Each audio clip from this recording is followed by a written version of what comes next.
Welcome to Syntax. Today we have a Fitness for Developers episode. We're going to be talking all about getting in shape and why you as a developer might want to go to the gym or why you might want to be working out and nutrition, motivation, supplements, all kinds of interesting stuff. So it's going to be awesome. We did this show probably, 3-4 years ago. I think we're due for another one. Certainly a lot has changed in my fitness journey, and Scott certainly knows a lot about this as well. So excited to talk on about it. How you doing today, Scott? Hey, I'm doing super good. And actually, Wes, I believe we were doing at one point an annual fitness show. We did Fitness and Nutrition as episode 20, Fitness for Developers as episode 84.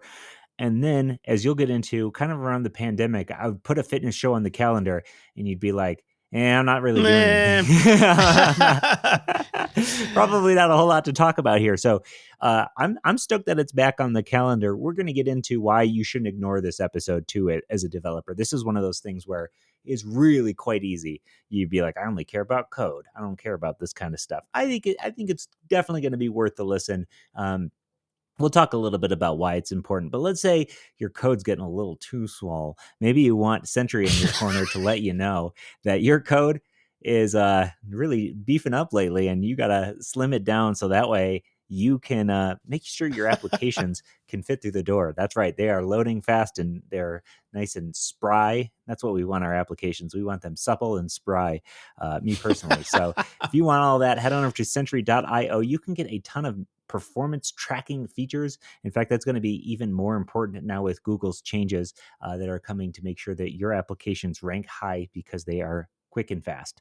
So what's up, Wes? How's it going? Not much. Excited to talk about fitness and gear. And I've become like a gym gear. I built a home gym a couple, 6 months ago or so, 8 months ago. And I've become a gearhead for all of this gym stuff. And it's a really interesting area. And we'll talk about the actual gear in a bit, but I went in the deep end and I absolutely love it. Yeah, I am going to warn you here because I know that you are not newer to this stuff, but you might not know.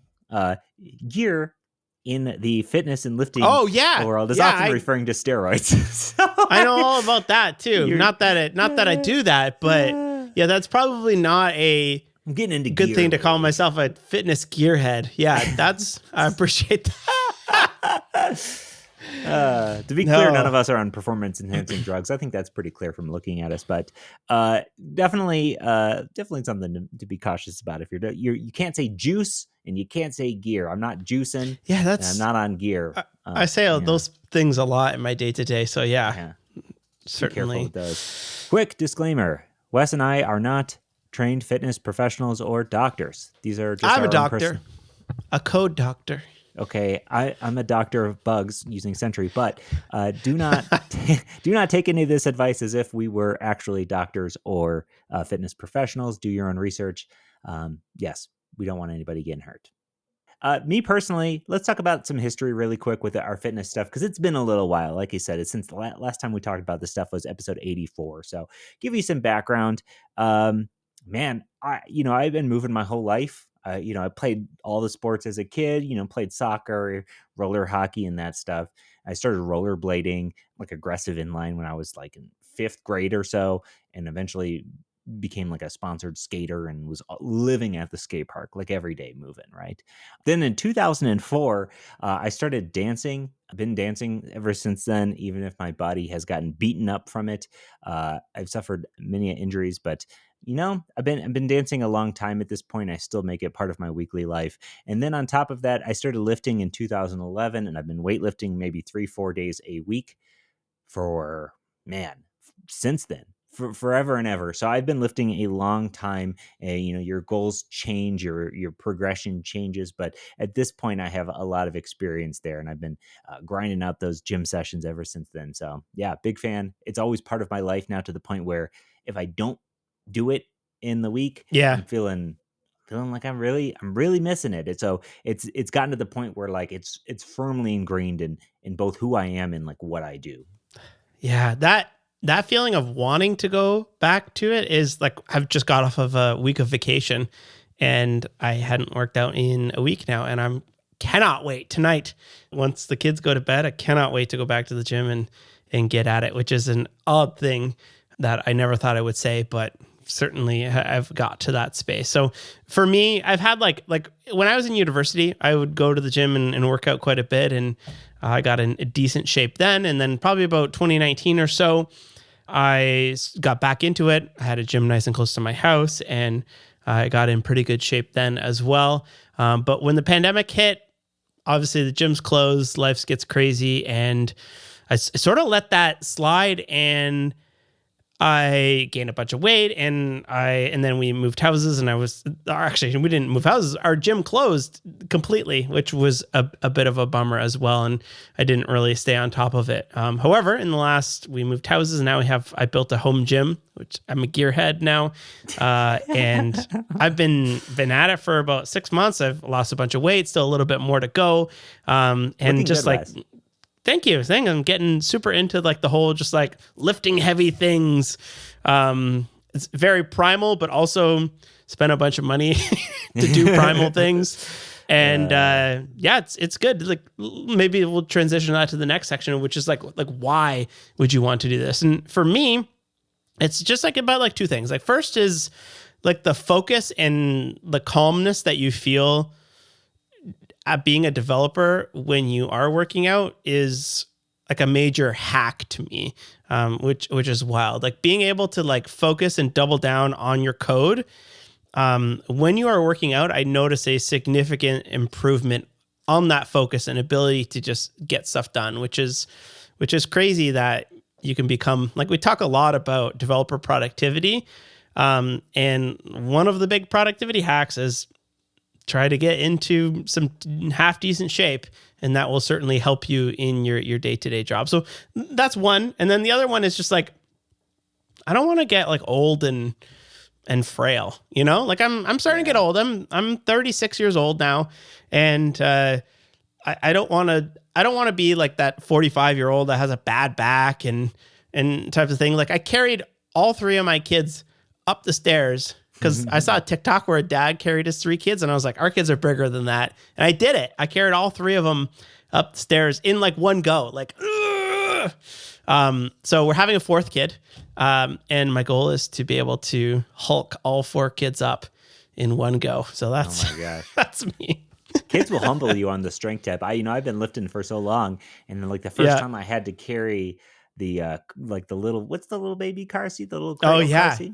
Yeah, the first time I had to carry that thing for an extended period of time, I was like, holy cow, this is way more intense than going to Yeah, the the gym dad ever was. strength So it is totally different. it's totally different. The strength required to do this. When I was thinking, I was like, man, how do people who don't work out do this? It's so heavy to me. So I 100% agree with you. And I think there's enough to say about like, man, longevity. If you have muscle mass, there's definitely correlations between longevity and muscle mass. I don't want to be the type of person who's also getting old and frail as well. I want to make sure that I maintain my muscle mass to be able to take Yeah. myself through those stages of life where, you know, if you're not paying attention or whatever, it's going to, you know, sneak up on you. And the next thing you know, and you said Yeah. you're 36, I'm 38, just turned 38. And I said I was feeling great on Twitter, and sure I am, but it's definitely feeling harder every year. Yeah. That's for sure. It definitely, it beats up on you over time. Not like working out, but just like getting older in general. This stuff that takes Yeah. longer to heal. When you do get hurt, you trip and fall. Next thing you know, you're out for too long, and we want to avoid some of that stuff. So, you know, if you're starting out here, you kind of got to know what your goals are. Are your goals for longevity? Are they to get super muscular and look good at the beach? Is it to increase your overall health? Like, what do you want to do here? It's important to know, because all of these things are valid and important, right? And everybody has different reasons for wanting to do it. Mine, I want to be able to do my athletic dance stuff better. I want to be able to feel more comfortable as I age. I want to be able to lift things in a practical way. If I'm working on projects, heck, carrying groceries in the house, carrying kids, I want to be able to do all that stuff with more more oomph. Yeah. You see that meme where you're holding 20 grocery bags? Give me 30. Give me, I'll take them. Yeah, I had that. So when I built this office, I was carrying drywall like in front of me, and I kept being like, like I had like a shoulder injury from back when I was working out last time. And like every now and then it would flare up when I was doing like holding my arms out and trying to lift up at the same time. And it was like that for years. And I finally just like looked it up on, that's why I love TikTok. I just like looked that up on TikTok, and there was a couple TikToks that were like, just hang. So I just hang. like went, I just went into the gym that I was building, and I just screwed something to the thing, and I hung for like 3 minutes. And it like was like, I'm not trying to like sell you on anything, like certainly talk to your doctor, but like it's gone.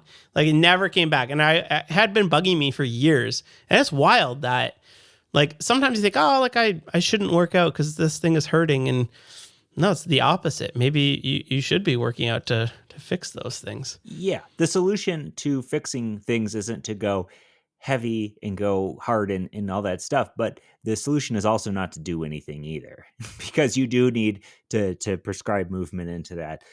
But it is incredible how many things hanging can fix, whether that is back or shoulder or lower back or whatever. People buy those expensive inversion tables where it hooks your ankles into the thing and you hang upside down. Well, it turns out that's the exact same as hanging up the other way. There's no difference there.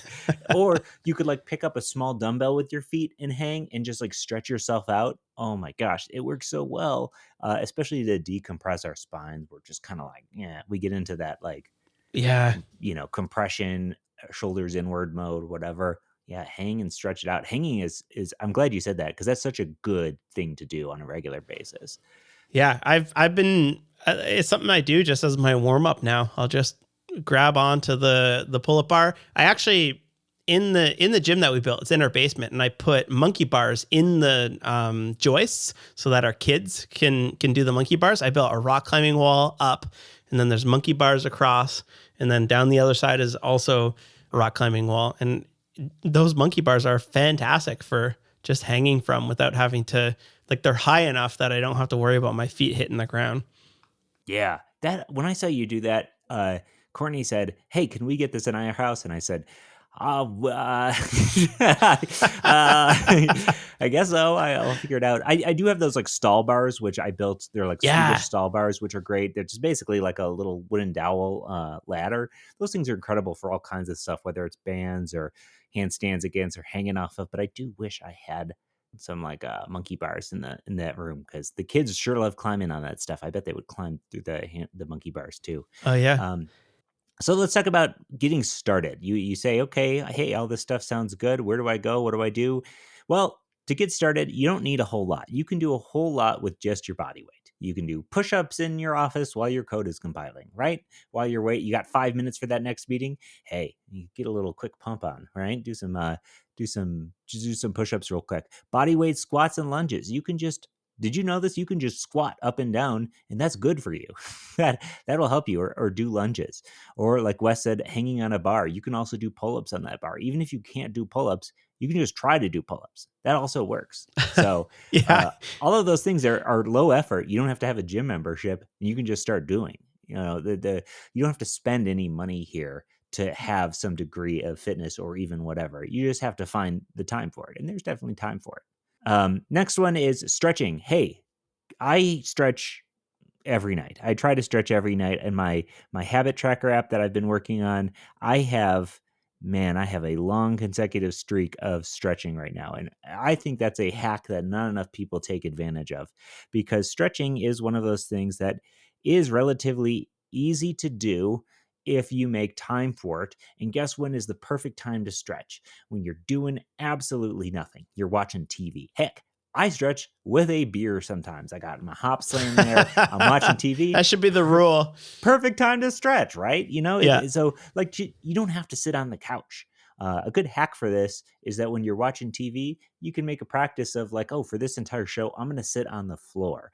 Why? Because when you're sitting on the floor, it's way easy to just lean over and start stretching here and there. You don't have to like go crazy. You don't have to do a gymnastic stretching routine.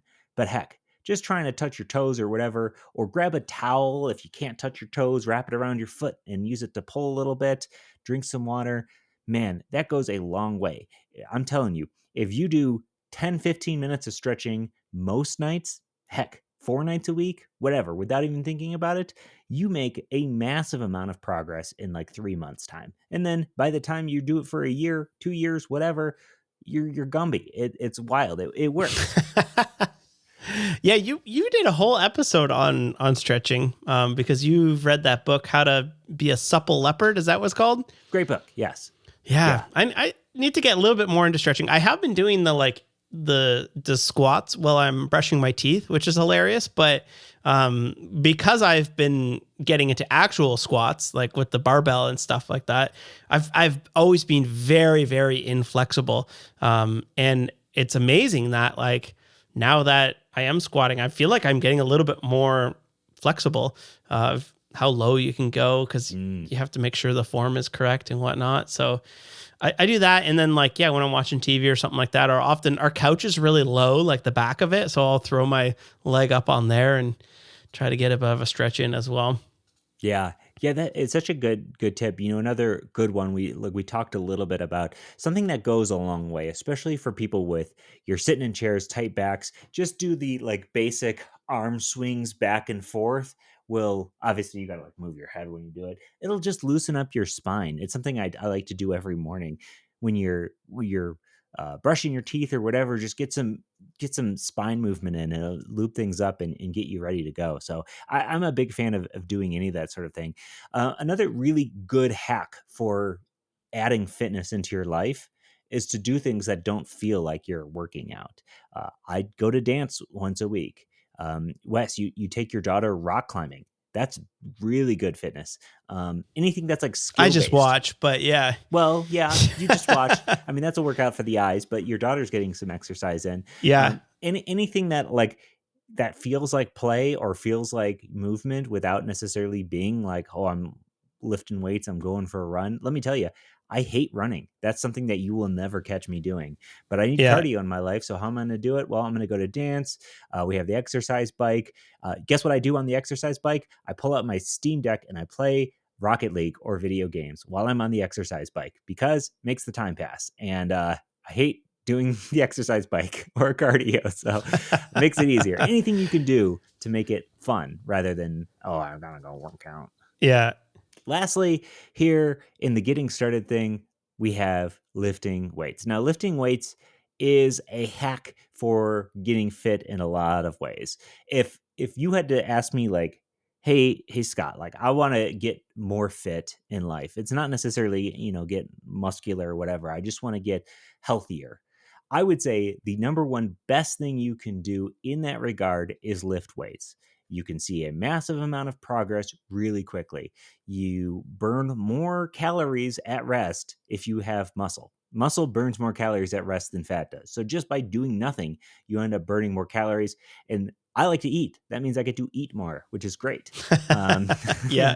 Yeah, all of those things. But all in all, you get to see a lot of improvement and a lot of progress in lifting. So it's also really motivating to be able to get going. So you might be thinking like, okay, do I just go to the gym and pick up weights? No, you go to someplace like Reddit or YouTube and you find a program. Wes, you're doing a program. What program are you doing and how did you find which program to do? Yeah. So I started looking around and see what's there. And obviously the big ones is, I think Starting Strength is the one. I'm using an app called, what the hell is it called? Why am I forgetting the name of it? Strong Lifts. That's what I'm using. Very popular. And it comes by default, it comes with like a very simple day 1 and day 2. Each day has squats. And then one of the day has a bench press. And I forget what everything is. And it's very, very simple. It's only 3 things. You can get through the whole thing in probably 45 minutes with decent rests in between. And it's been awesome. I've since like modified it because I wanted a little bit more. Like I have all this equipment and I want to just change it up and do a little bit different. But I did I think 4 months of it, and it just slowly increments the amount that you can do. And if you find it's getting too heavy, you can deload, and it's got a really nice Apple Watch app. So I was amazed that how simple the things could do. Like, yeah, you can get a bunch of equipment, but if you just have some very simple weights and maybe a bit of a squat rack or something that you can put a barbell on, you can get a lot of progress with just some very simple aspects.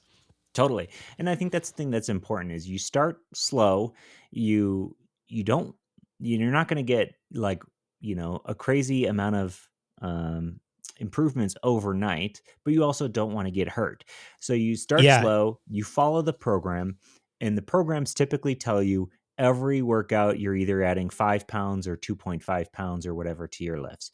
You do that, and you can imagine it's extremely logical for those programmers out there.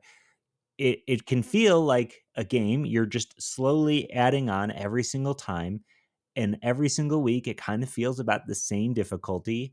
And next thing you know, you're lifting twice what you used to lift. You look way better, you feel way better, and you're way stronger overall. So the most important things about a program is picking a program, preferably a beginner's program. I did starting strength, which was a good one because it teaches you the main core lifts.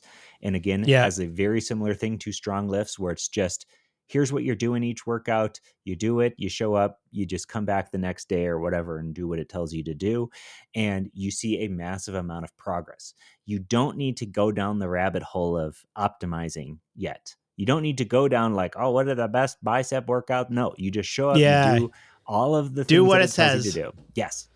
That's the biggest thing for the me. biggest hack. Yeah. You just open the app and it tells you what to do next. There's no guessing. There's no like, oh, is it better to do multiple, like 1,000 reps of Totally. something a little bit lighter or 10 reps? Like, don't fuss with any of that. Just simply do what it says on the can, and it's going to work out for you, which I've been really happy with that. And also that you said that you start super light.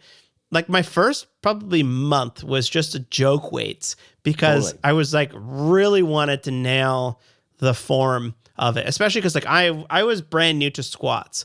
I had done like a little bit of Smith machine, which is like not really baby squats, and like a bunch of machines at the gym, but like I had never done just like a barbell on a squat rack. And I was like really concerned, and same with deadlifts as well. I was really worried about, and just like throwing your back out or like hurting yourself. So, and also you can do a lot of like bad form with that type of stuff, like if it's too heavy, you'll try to account for that and arch your back. So I like went really, really light for a whole month. And it's frustrating because it doesn't feel like you're doing a whole lot, but I was really focusing on getting the form down pat. And I feel like I'm pretty decent with the form these days. Yeah. And not just like training your mind there to do the correct muscle movements and gaining your form. Another thing you're doing is you're building some of like the smaller muscles, the stabilizing muscles, the ones that come into handy. So that way, when you do get heavier, you're not like unstable or unable to do things at like the bottom of the lifts or the places that you're weak. So you're slowly building up your entire like foundational muscle. You're building this foundation of strength. You're learning the JavaScript, the CSS, and the HTML, so that way you can start to do the Reacts and stuff later. And like we said, like you don't have to get crazy into like complex movements or anything like that. There very well may be a time when you're bored. You've done a year, 6 months of this stuff, and you're like, all right, I got it. I'm making a lot of progress. Like, what can I do to optimize? But don't try to get too deep and don't try to optimize first. Just show up, right? One more thing I want to talk about is like how often should you do this type of thing? So I have it down to pretty much an hour from putting my shoes on to being done, which is quite a bit. So like that includes setting up, getting changed, all of that. And it's been a major, major improvement, like with not having to like drive to the gym or something like that. And like, I know people say like, oh, don't have excuses and whatnot, but having it at home has been a major improvement for that type of thing. And I generally will do it about 3 or 4 times a week. My wife and I take turns putting our kids to bed. So once a week I put the kids to bed 3 times, and the other week I put them to bed 4 times a week. So basically the nights that I am not putting my kids to bed, I go downstairs and I get to go work out in the gym. And that's been so dead simple for me because I know what I'm doing that night. Yeah. If you can find an hour in the day, 4 days a week, 3 days a week, if you can find an hour 3 days a week, I mean, I feel like most people can find 1 hour on 3 days a week to improve your life Oh in yeah. this way. I spend longer on Twitter or TikTok than I do at the actual gym. Totally. Yeah. And you can go on Twitter while you're resting. Yeah. Yes. All of those That's things. one thing I love about the Strong Lifts app is that it will buzz at you when it's time to put the phone away and do your next set, because it's slippery slope if you forget about that thing. I know, no kidding, right? But I do think that's important that you mentioned like the home gym thing. Having a home gym is a hack. That doesn't mean it has to be expensive. Doesn't mean you have to have a fancy weight rack. It doesn't mean anything. My first squat rack, and the one that I had up until very recently when we sold it for the same price that we paid for it 10 years later, I sold this thing I sold high on it. I sold during the pandemic, which was a great idea because I essentially rented this thing for 10 years. But you can get a squat rack for really cheap, especially someplace like Dick's Sporting Goods or Facebook Marketplace or whatever. You can find these things out there. And for, $300, if you're saving up for that, $300 will get you a long, long ways. You can get it for less than that. You can buy a set of dumbbells and get it for way less than that. But I got mine on Black Friday at Dick's Sporting Goods, and the rack itself was $150, brand new.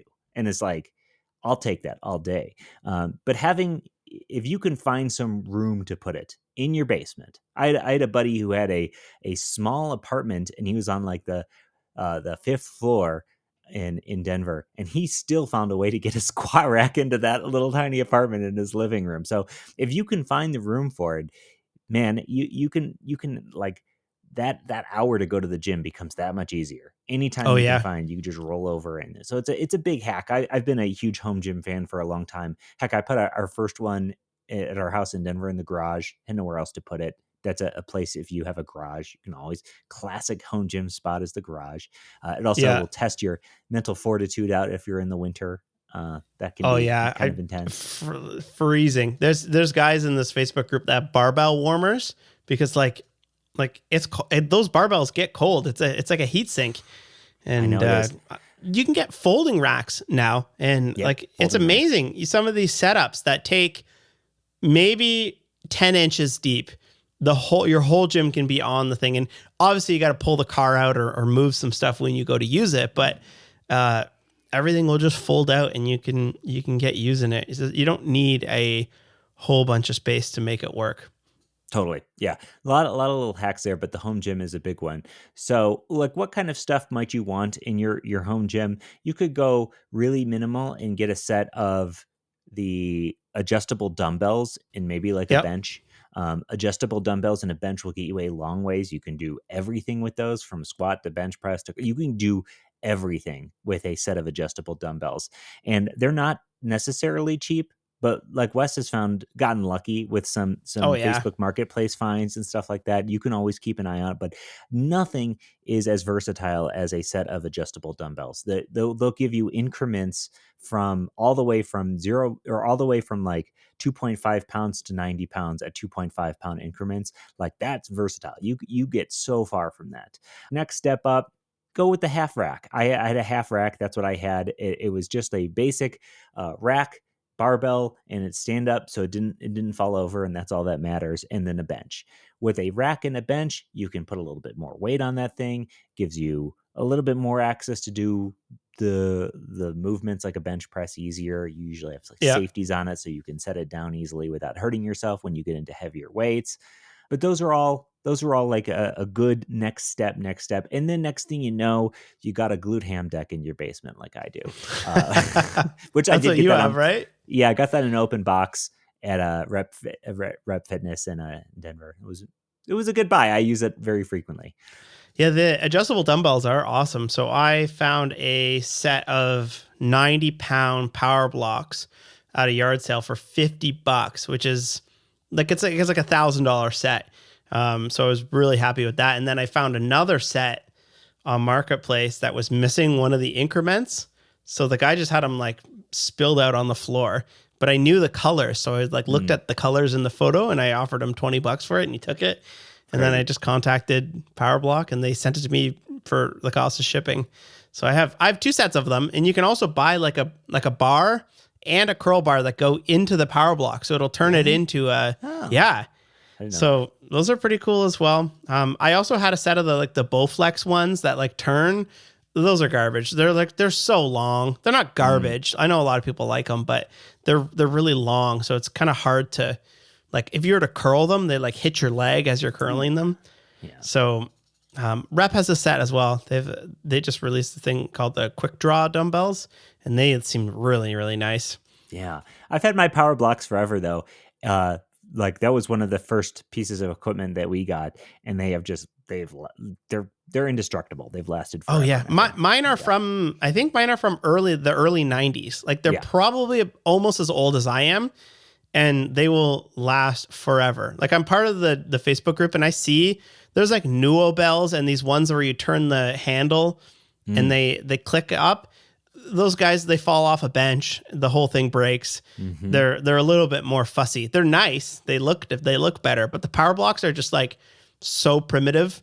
You slide the little thing in and you get the amount of weight that you want, and you can put the 2.5 pounds into the handle. They will last you forever. Yeah. But let's talk about what else we have in the home gym. So Scott was saying you can get a little 2-post rack. I went with the 6-post rack. So I contacted a manufacturer and got the whole thing custom made, which is really cool. It was technically cheaper than just going directly to like a retail. And it's really cool because I got my logo laser cut into all of the pieces, and it has a whole cable system in it. So it has a low row, lat pull down, and then 2 adjustable pulleys that you can put on there. So quite honestly, I use the whole cable system with the weight selector stack. I use that for a lot of my barbell exercises aside from squats and deadlifts and bench press, because it's just so simple to clip on the little bar and adjust it rather than having to schlep the weights on. So big fan of that. And you have like a whole cable system as well, right? Like you got rid of your rack? Yeah, I got rid of my rack because I got the tonal system, which I'm going to tell you up front, it is very expensive. So only look at this if you're serious. Like I said, I've been lifting for a long time, and we got this thing. It's great. It costs about a gym membership's worth of money all the time. And it's a luxury good. I'll tell you that right now. But what the tonal does is it's kind of like your app that tells you what to do every day, built into a unit that does magnetic based weights. And the cool thing about the magnetic based weights is that it can simulate lifting with chains or lifting with bands, or doing like things where it's actually adjusting the amount of weight you're lifting at different parts of the lift. So that way, at like the weak points in the lift, you're maybe getting a little bit less weight, and the points where you're naturally less injury prone, it gives you a little bit more. So it's really kind of awesome. I show up every day. It automatically tells me how much weight I'm lifting. I don't even have to pick up a plate ever. I don't have to calculate anything. I don't have to do the whole math of like, all right, 150 pounds is how many plates here. Yeah. So as a luxury good, man, this thing absolutely rules if you have the ability to do it. You know, I've been a big fan for a long time. I've gotten 2 years out of mine. In fact, to give you some context about my lifting schedule, I'm now approaching 2 years of weekly usage of this thing. I'm going for that 2-year badge. I want that 2-year badge. I have 127 weeks consecutive of using this thing, and at 130, I get the badge that says I've used it for 130 weeks straight. Yeah, I want that badge. That's good. Yeah. And honestly, like 2 years of using it consistently, and like your wife uses it as well, like that's pretty much what a gym membership would have cost for that type of thing. So we can share and track each other's workouts. We can do all kinds of stuff on it. I've lifted 5.3 million pounds on it. So yeah, pretty sweet to have those metrics. But that's it's also cool. Also good to like see exactly your progress over time. Either way, definitely a luxury good. What else we have? I have a little leg press in there as well. And Really? I totally understand like I bought, I also been hacking the crap out of my gym because like I've been like cutting metal and building my own little attachments. So I bought like a leg press attachment for a different bench, and I adjusted it and cut a couple things and made it work with my bench. And I totally get what you say about with the resistance curve of the cable machine, because with mine, you have your leg, and as you lift up your leg, the last like 20% of the lifting it up is almost nothing. And that's where it should be the heaviest. So I have to take a elastic band and put it on the weight horn so that the further you get away, the more resistance it has. But if it was magnet based, you wouldn't have all that. I also hacked it to work with my cable system as well, because the cable system just goes up and down. So you don't have the whole resistance curve issue. Sometimes you do with cable stuff, but not with this one. Yeah. It's been weird kind of replacing everything since I was doing straight barbell stuff for so long with cables. Yeah. But it is really nice because now you can do all of the movements that I would at the gym with a cable system, or I can also do barbell stuff with it as well. I also have Swedish stall bars. I posted a link in the show notes to some Rogue Fitness ones so you can get an idea what these are. But I built mine. You can build it out of, a few slabs of wood and some dowels, which it like really wasn't that hard. It took me a little bit, some glue and some nails, and I had some Swedish stall bars. This thing is great. You can use it with bands. You can hang off of it. I use mine like a monkey. I'm doing upside down on it and stuff. So yeah, big fan. It looks really cool too. Like I thought about looks cool. Just building these on one of our walls just because of how much I love how it looks. I think I might do that at some point. It doesn't take it doesn't take very much space. Like just a couple, like half a foot deep or something. Yep. Yeah, mine's right up against the wall. It was easy. It was an easy build, for sure. Yeah. So program, you mentioned that you have an app for yours. There's a lot of these apps that cost a lot of money, subscriptions on your iPhone, anything like that. The easiest way to get started with this stuff is just with Google Sheets. You can pop in a Google Sheets. There's a ton of them online. If you're doing starting strength or strong lifts, you just do strong lifts, Google Sheets. There'll be a massive amount of these that people have made on Reddit or wherever. You don't need a whole lot. There's like so many excuses to, working out. The last thing you need is more resistance. Oh, now I got to spend $9 a month on an app. No, you don't. Yeah. Just use Google Sheets, whatever. Just get going. It's amazing how many apps, like I did go down the rabbit hole of trying to find the different apps. And it feels like half the apps out there are made by web developers, because it's like, oh, I think I could make something like this. Even like there was one app that I was using when I was learning to squat that would track your up and down, because when I was first starting, I would squat and I would move forward as I was squatting, and that doesn't give you a good bar path. And then I found these apps that will track the circle of the barbell, and it'll overlay it on top of the video to show you how up and down you're going, or what your bar path looks like. So if you have a little bit of a wiggle, or you're going too far forward at the end of the squat.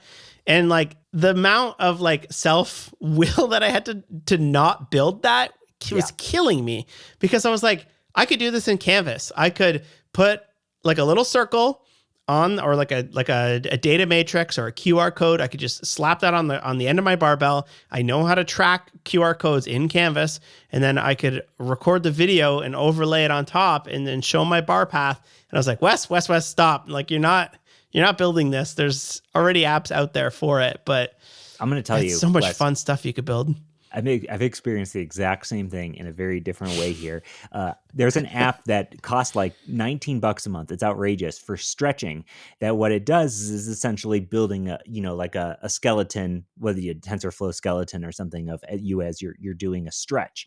and Oh it yeah. calculates the angle. So let's say you're learning the splits, it'll say this week your angle was 45 degrees. And so that way it's like an actual definitive subjective or objective way to calculate that you are in fact making progress on your stretching.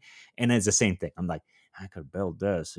You're just calculating the angles from the video there, and then I wouldn't have to pay. I'm not paying for this app, by the way. That seems like an outrageous amount of money for that, but yeah, I know. Same developer problems, right?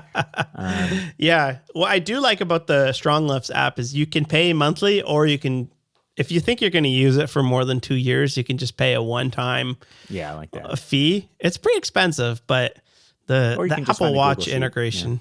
Yeah. Or you could just do a Google Sheet. Yeah. The That'll Apple do Watch it. is nice though, because it buzzes you when your next set. It's like, all right, Yeah. get off Oh, your I love phone. it. Or like Yeah. if I only did 4 out of 5 reps, you can say I did 4 reps, and you can look back at that over time and say, oh, I didn't hit that. But like you said, it's not that important versus actually doing it.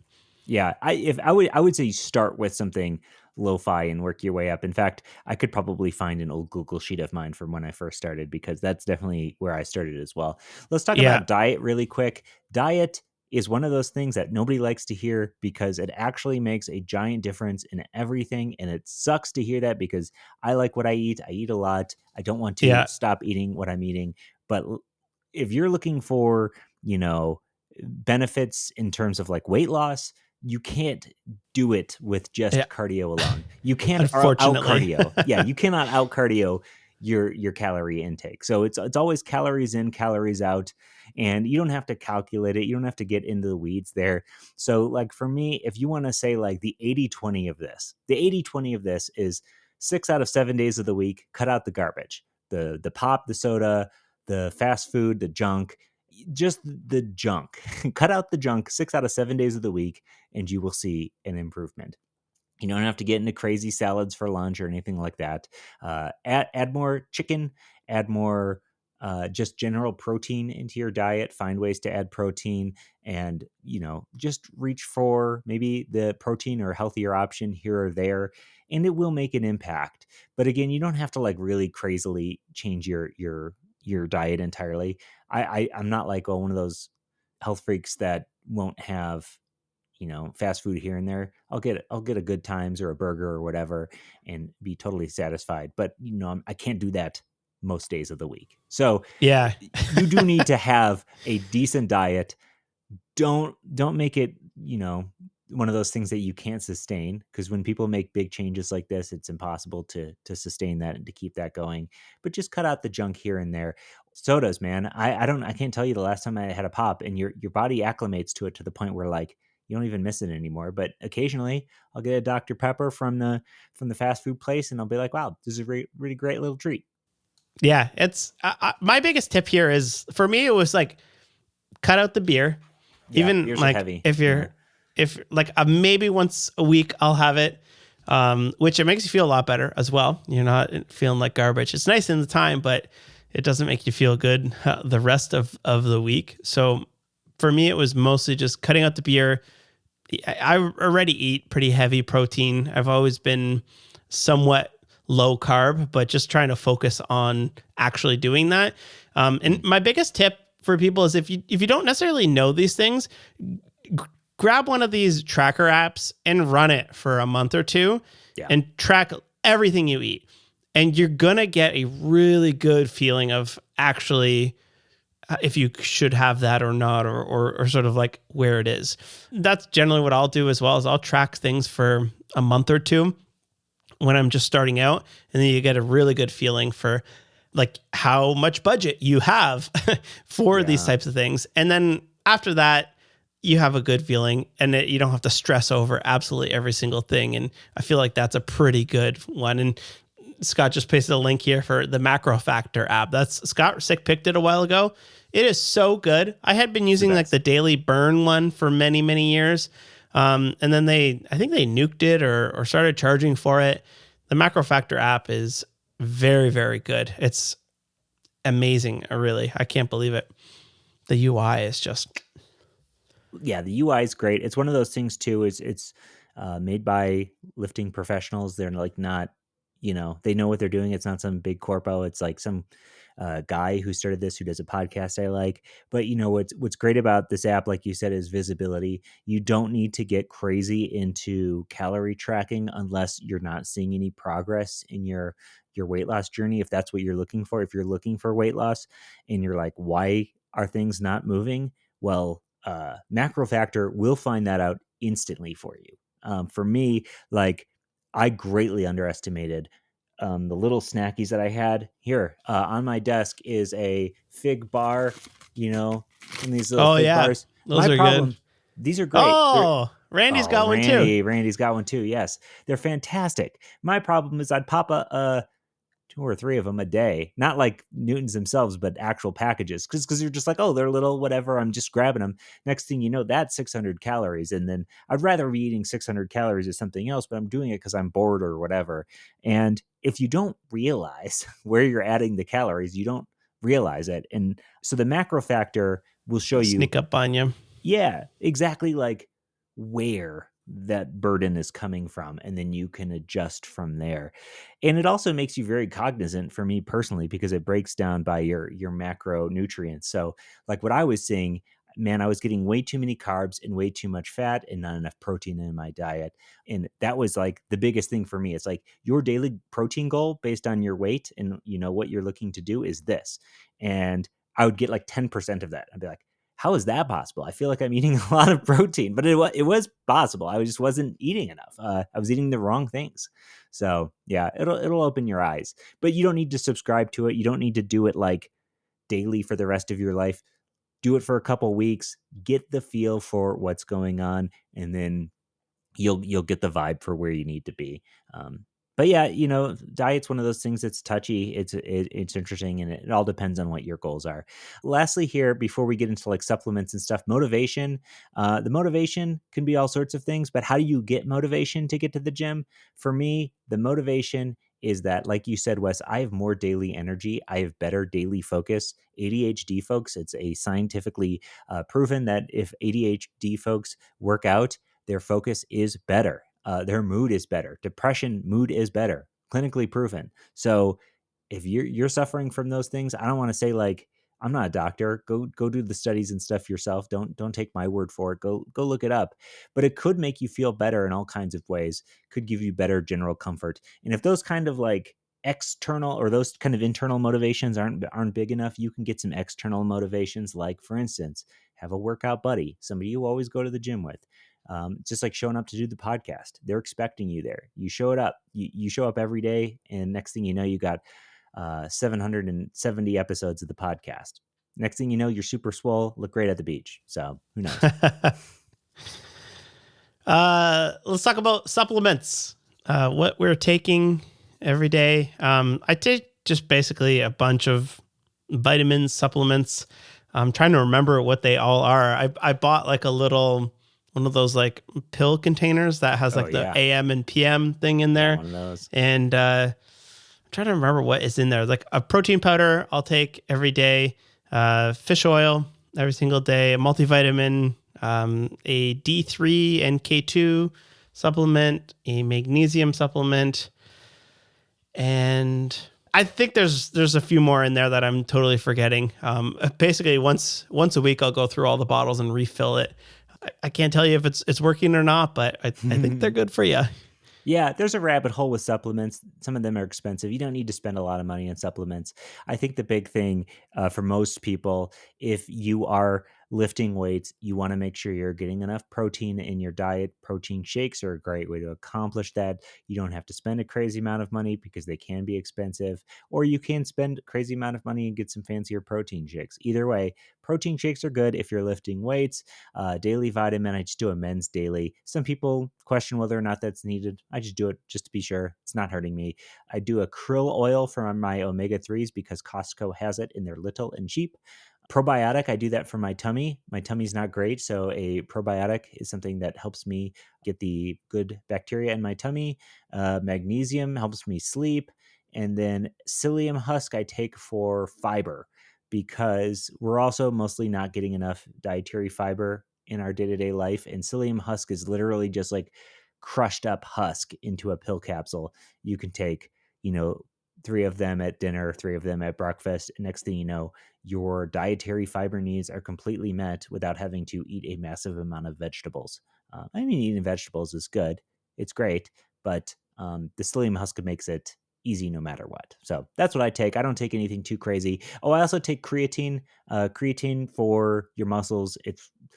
It's proven to be one of the most effective supplements. It helps you recover your muscles better, has really not a lot of important, negative downsides or anything like that. There's really no reason not to take creatine if you're lifting weights. I've been scooping that one in as well. The only thing I don't like about it, it's not extremely water soluble. It's always it's gritty. So you just I've been mixing it with my protein shakes, which is decent, but it's still a little gritty.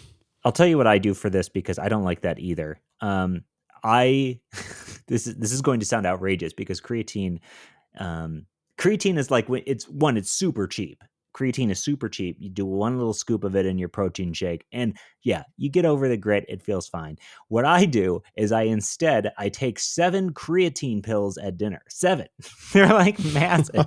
I do that because I don't like the grit. I feel I feel like such a baby doing that. Yeah, I don't mind taking pills. These are cheap. They're from bulk supplements on Amazon. Bulk supplements is always good prices for stuff. So, it's not like a huge problem in my life, but I have chosen to take a pill for it. 7 pills. I asked Courtney the other day. I was like, hey, you want to, you should be taking creatine. Do you want to just do 1 scoop in your drink every day, or do you want to take 7 pills at dinner? And she was just like, what are you like? Why would I ever take the 7 pills at dinner? That feels like a ridiculous question. So, yeah. Sweet. Awesome. Well, hopefully you enjoyed a thing or two with that. Let's get into some sick picks. I'm going to sick pick something that I bought for my gym that I've been really enjoying, and that is a set of resistance bands. And I bought this set. Basically, what I've learned is that all of these resistance bands are exactly the same. And you can spend a shootload of money on the Rogue Fitness ones, but the Ace Pow, Nom Wom, whatever ones from Amazon are the exact same thing. And they are, so I bought the set of 6 resistance bands, and they are fantastic. So I use them in a couple of ways. First of all, I've been trying to get my squat knee over toe a little bit better on one side. I twisted my ankle like 10 years ago, and I realized that side I have less mobility than my other side.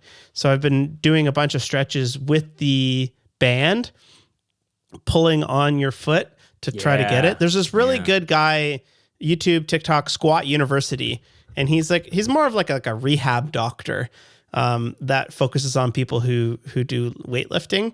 And he has lots of really good tips of like how to overcome those limitations.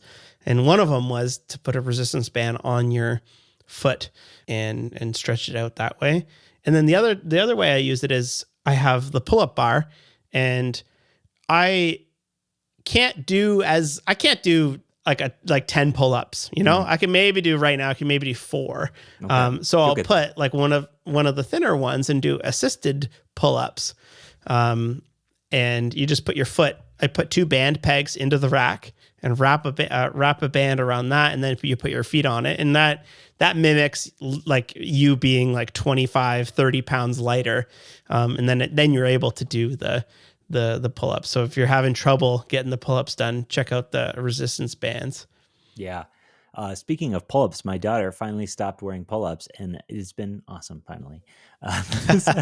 We are officially out of diapers, Wes. We are out of diapers and out of pull-ups, and that is a wild place to be right now. So I'll sick pick these booty bands because, like you said, with the resistance bands, these things are super cheap. You can find a ton of different ones, but unlike the resistance bands tend to stretch a whole lot, right? These are much tighter and for like more like leg based types of things, and they're a lot of resistance. So these work really well for doing like sidestepping or cool, keeping your knees together. And again, they're mostly drop shipped, whatever, but these ones are $14 and they're cloth and they have some elastic on the inside to attach to you. But we've bought these ones in 2021 and we still use them every other workout or so. So they've held up super well. And yeah, I use it all the time, even for just anything where I'm trying to increase the sides of my legs or gain stability there. So in that regard, nice little piece of equipment here. Well, that's it. I don't have anything else. Wes, anything else? That's Any it parting for thoughts? today. Let's let us know what you do. I'd love to see. I'll try. I'll send Randy some photos of my gym, and we can overlay them on the video. But love to see photos of yours and any other tips you have. Just tweet us at SyntaxFM. All right. Word. Thanks for tuning in. Peace. Peace.